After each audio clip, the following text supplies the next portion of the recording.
Enseguida le pediríamos al doctor Darío Salinas Figaredo que nos presentara su ponencia. El profesor Darío Salinas es profesor investigador emérito de la Universidad Iberoamericana, es miembro del SNI y de la Academia Mexicana de Ciencias, investigador asociado del Grupo de Trabajo sobre Estados Unidos y América Latina del Consejo Latinoamericano de Ciencias Sociales, FLACSO. En la Universidad Iberoamericana es coordinador de la línea de investigación sobre gobernabilidad e instituciones políticas en América Latina. En su institución de adscripción en México se ha desempeñado en diversos cargos de responsabilidad académica, de coordinación y de dirección, en donde con frecuencia nos hemos encontrado en muchos eventos. Ha sido académico visitante en diversas instituciones universitarias de América Latina y el Caribe, ha estado dedicado a los estudios de América Latina y el Caribe y es autor en este terreno y coautor y coordinador de más de 60 publicaciones científicas. Entre sus más recientes publicaciones mencionaremos el artículo Entre el peso del modelo y los límites de la política en Chile, Democratic Governability in Latin America, Limits and Possibilities in the Context of Neoliberal Domination, the United States and Latin American Beyond Free Trade, Estados Unidos, Seguridad y Defensa de las Nuevas Relaciones Hemisféricas. El doctor Salinas radica en México, que es su otra patria, después del golpe de Estado de Chile, y es miembro de la Asociación Salvador Allende. Muchas gracias por estar aquí. Adelante, por favor.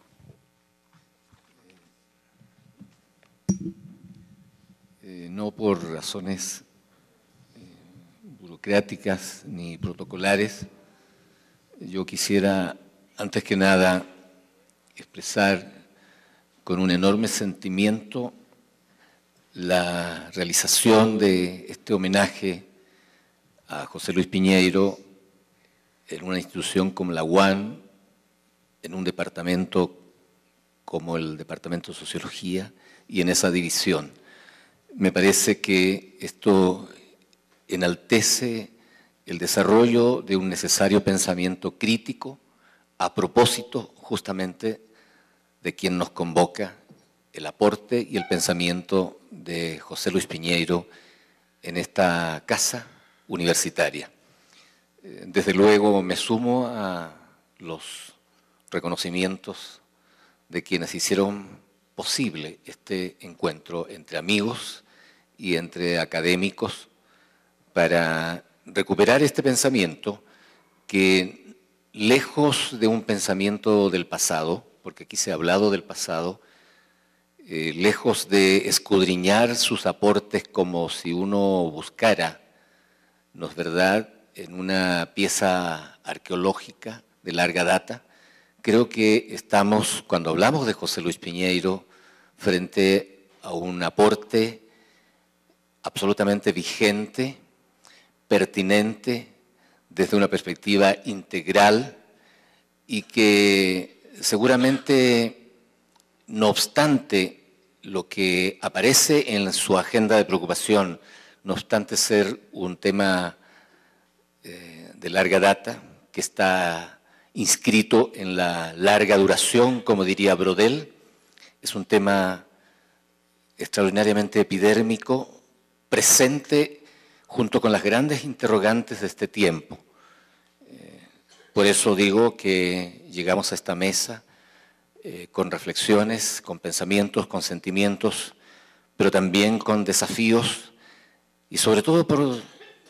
la semana pasada fuimos receptores del último documento sobre estrategia de seguridad del gobierno de Obama, que tiene mucho que ver con la seguridad nacional de nuestros países, de América Latina, del Caribe, que ha sido un importante hilo conductor en el pensamiento de José Luis Piñeiro y en todo su abanico de aportaciones para el debate académico, político y de seguridad nacional en la región. Participamos en este homenaje también, decíamos, con el corazón muy abierto por el aprecio que le tuvimos como amigo, como colega, como compañero. Y por eso valoramos este empeño de su compañera Gaby, la doctora Gabriela Baraja, su hija, sus hijas, sus hijos, los colegas más cercanos que hicieron posible este encuentro magnífico y que queda además también en un portal que le permite dar universalidad a esta preocupación suya, la de José Luis Piñeiro, que es una preocupación ciertamente universal y que hoy día tenemos en un portal universitario de una universidad pública importante que abre sus puertas también a nuevas preguntas y a viejas preguntas como las que siempre concitaron la atención preferencial de José Luis Piñeiro. Por eso mismo yo no puedo dejar de decir y compartir en esta mesa de amigos y esta mesa universitaria que conocí a José Luis en un vuelo que nos conducía a Cuba. Viajamos con rumbo a la isla para participar en el segundo congreso de la Asociación de Economistas del Tercer Mundo. No obstante el tiempo transcurrido, 1981, todavía retengo como un fresco en la retina la compañía de recordados amigos y colegas que junto a él pudimos participar en aquel magno evento. Recuerdo señeras figuras como la de André Gunder Frank, cerca, Teotonio dos Santos, al profesor José Luis Ceseña, Rui Mauro Marini, Agustín Cueva, entre otros. Allí pudimos convivir, como siempre ocurre en estos eventos académicos, con algunos más que con otros. Recuerdo una mañana en el desayuno en el Riviera, antes de partir al Palacio de Convenciones, por esa cercanía, afinidad, empatía, química, estuvimos en una mesa, Agustín Cueva, Lito Mengíbar, el salvadoreño, José Luis Piñeiro, Miguel Mármol y el que habla. Y en una conversación tan fraternal, tan cercana, tan amistosa, José Luis le propuso realizar una entrevista a Miguel Mármol. Inmediatamente se proyectó la posibilidad de una entrevista, emprender esa hazaña, porque finalmente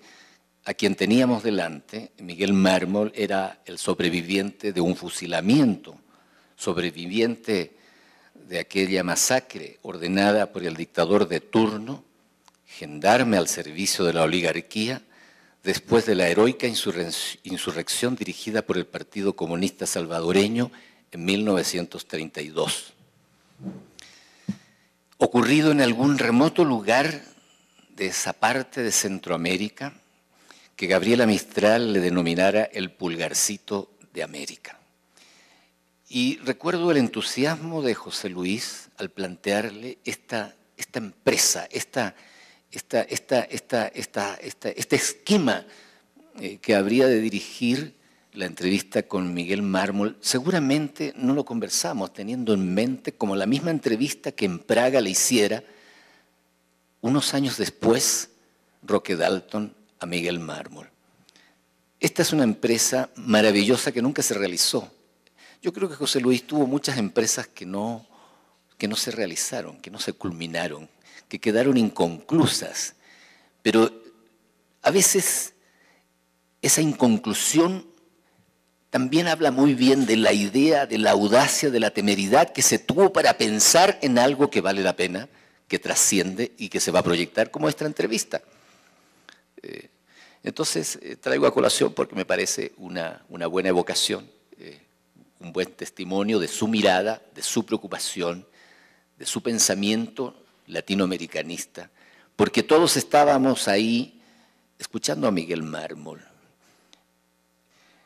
Aquel hermoso proyecto no se culminó, seguramente como muchos otros proyectos emprendidos por José Luis. Junto con los proyectos concluidos hay muchos inconclusos que yo quiero destacar. José Luis tenía muy poca paciencia con la burocracia, como nosotros, como muchos, no tenemos paciencia para negociar muchas veces con las burocracias y con las incomprensiones. Pero también era parte de su característica, de su búsqueda, de su empeño, de su tosudez, de su maravillosa tosudez, tanto en el pensamiento como en los proyectos. No puedo dejar de decir esto. No recuerdo con absoluta precisión, pero creo que debe haber sido por 1983, 1984. Le dije, tengo que dar una materia que no me agrada en mi universidad, en cuyo contenido programático tengo que hablar de la sociología norteamericana, que no me hace mucho chiste, y creo que a ti tampoco.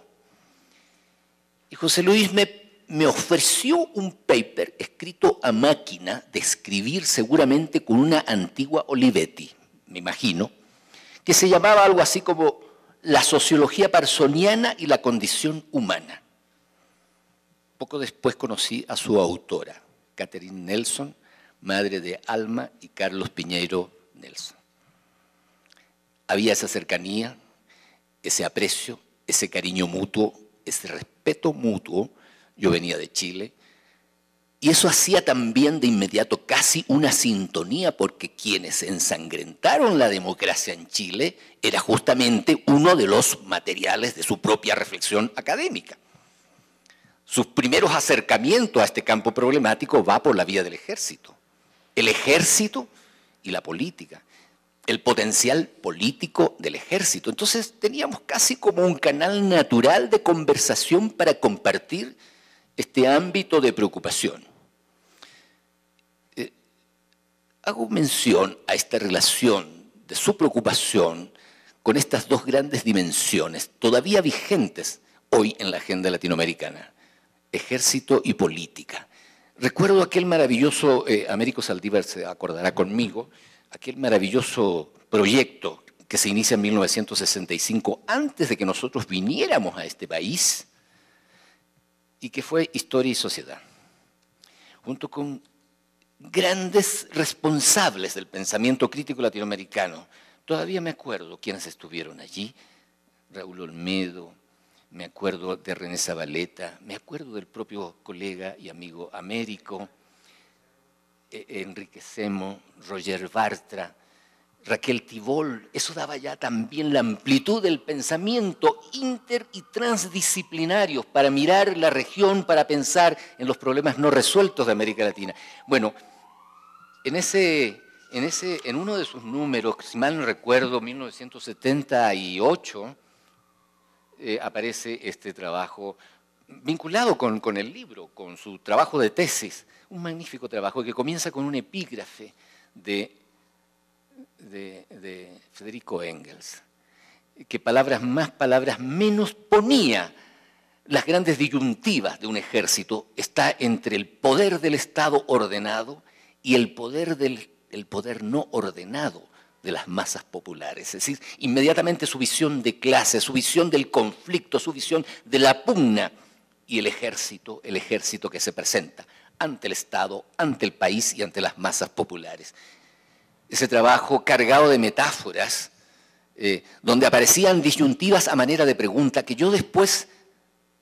con el beneficio del tiempo transcurrido, entiendo que José Luis trabajaba con preguntas, más preocupados por su formulación que por las respuestas. Y esto es brillante, porque finalmente es lo que hace un profesor, abrir las preguntas, colocarlas sobre la mesa, perseguirlas como quien persigue algo que debe ser perseguido porque vale la pena y porque no existe una sola definición al respecto. Entonces me parece extraordinariamente importante. Hago la vocación de aquel material memorable que aparece en Historia y Sociedad, de absoluta vigencia porque después de todo ese dolor de cabeza que significan las instituciones armadas, sigue siendo un dolor de cabeza. Hoy, en pleno neoliberalismo, en pleno escenario de sociedades globalizadas, transnacionalizadas, bajo los poderes también transnacionales, y esa preocupación sempiterna de José Luis. Sociedades dependientes, sí, pero los problemas del ejército y las problemáticas de seguridad dependen de lo que seamos capaces de resolver en los estados nacionales, sin dejar de reconocer el carácter dependiente. Yo creo que José Luis, a pesar de haber transitado por las aguas del dependentismo, nunca fue dependentista, pero pudo interactuar con las visiones dependentistas, trabajando con categorías de mucho peso, la dependencia, el imperialismo, y justamente con quienes participaron de manera gravitante en el debate latinoamericano de entonces. Coincidimos también con José Luis por más de una década en las conferencias del Colegio de la Defensa. Y esto nos permitía una doble interlocución, porque yo veía, cuando me tocaba trabajar en el Colegio de la Defensa con las conferencias sobre estos temas afines y conexos, el tremendo respeto, porque varios directores, en 12 años me tocaron varios directores, el tremendo respeto y el conocimiento del aporte de José Luis, siempre presente en los desayunos que precedía a nuestras conferencias. Entonces, también recuerdo ese otro vaso comunicante. No era solamente una preocupación cuyas ventanas estaban abiertas de manera transversal hacia el pensamiento académico, con los interlocutores, con los amigos, con los colegas, con los investigadores, era también con quienes hacían fácticamente el trabajo de las instituciones castrenses, interactuando con ellos, no siempre pensando de igual manera. Yo creo que todo esto vale la pena ser reconocido, registrado como parte de la riqueza de un hombre al que hoy estamos homenajeando y que seguiremos homenajeando seguramente por mucho tiempo, porque para infortunio nuestro, el infortunio de nosotros, las grandes preguntas abiertas por él y por otros colegas sobre la seguridad nacional, sobre el papel del ejército, de las instituciones castrenses, sus vínculos con la política, con los poderes, con la estructuración del poder y del mercado, seguirán siendo grandes preguntas para este tiempo y para el horizonte que nos espera en este siglo XXI. No puedo tampoco dejar de mencionar sus frecuentes investigaciones para participar en sus seminarios, en sus coloquios, en sus foros y viceversa, por el aprecio recíproco. Hemos estado en muchos encuentros aquí, en México, en otros países, en la Asociación Mexicana de Estudios Internacionales, en diversos congresos de Latin American Study Association,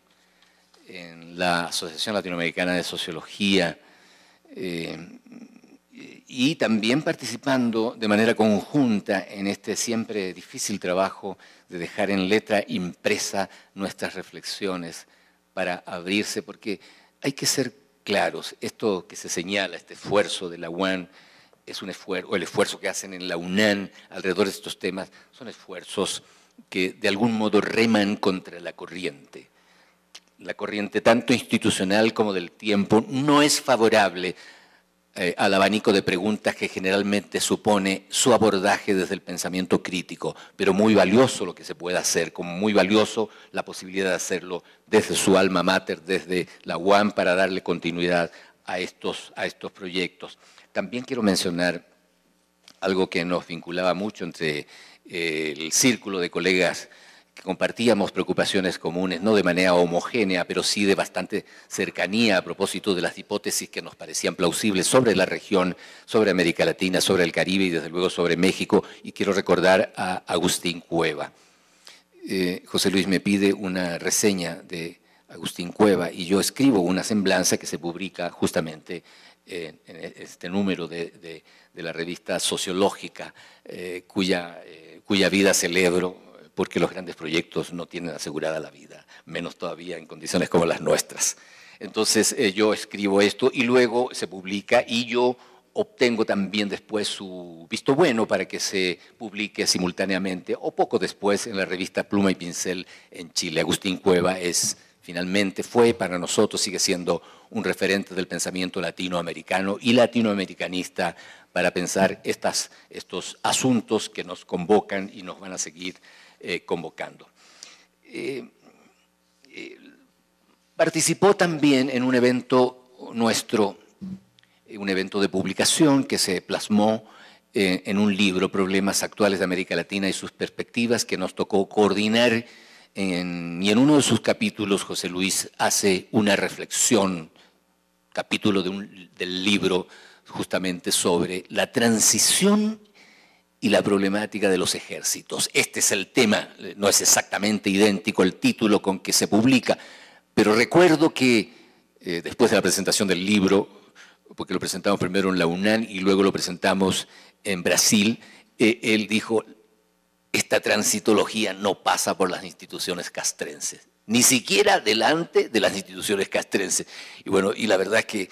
que si la transitología ha transitado, entre nosotros, es para tocar problemas, y muchos de los problemas siguen pendientes. Y uno de los grandes problemas es que justamente los procesos de democratización planteados en la transitología no han pasado por las instituciones castrenses. Bien, voy cerrando esta participación nuestra, nuevamente con mi reconocimiento a quienes hicieron posible, no sin antes destacar más que puntualmente este enorme acervo del que seguiremos aprendiendo, que nos deja como herencia intelectual, académica y política José Luis Piñeiro. Creo que José Luis Piñeiro con justeza puede ser recordado con la vitalidad de su pensamiento frente a la agenda latinoamericana como,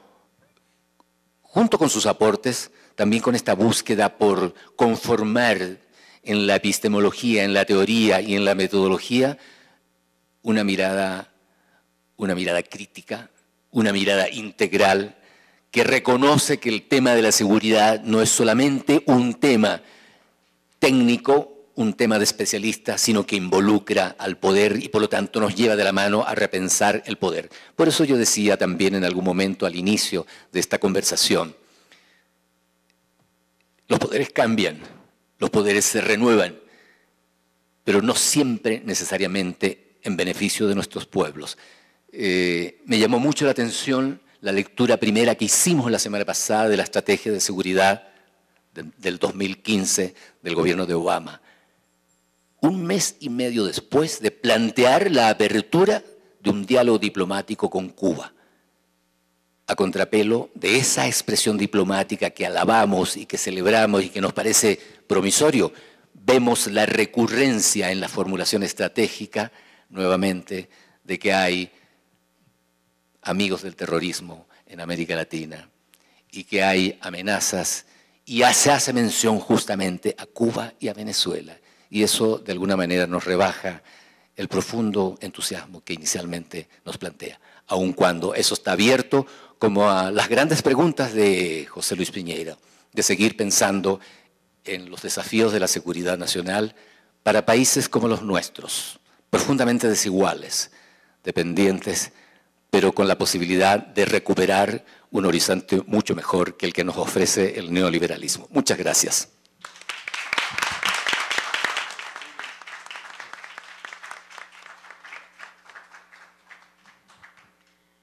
Doctor Darío Salinas, muchas gracias por su participación llena de entusiasmo, llena de un conocimiento cercano y un acompañamiento en la trayectoria de José Luis Piñeiro, que nos permite tener aquí, en este encuentro, un recuento, un aspecto más de este recuento que estamos haciendo de lo que José Luis nos ha dejado. Esta invitación que se plasma en toda su obra y que hoy ha sido destacada por el doctor Darío Salinas, repensar el poder, es una de las estafetas que la universidad y su departamento, desde luego, tiene en sus manos como un compromiso en el que su presencia y su ausencia insistirán. Otro de los aspectos que destacaría de lo que has planteado ahora, Darío, es este papel importantísimo que hizo José Luis en la vinculación. José Luis tuvo contactos permanentes, nacionales e internacionales, transinstitucionales, muy importantes para hacer de este tema un tema tratado con toda la seriedad y la sistematicidad que se requerían. Me permito entonces destacarlo también como una más de las características del personaje a quien hoy estamos retomando. Muchas gracias.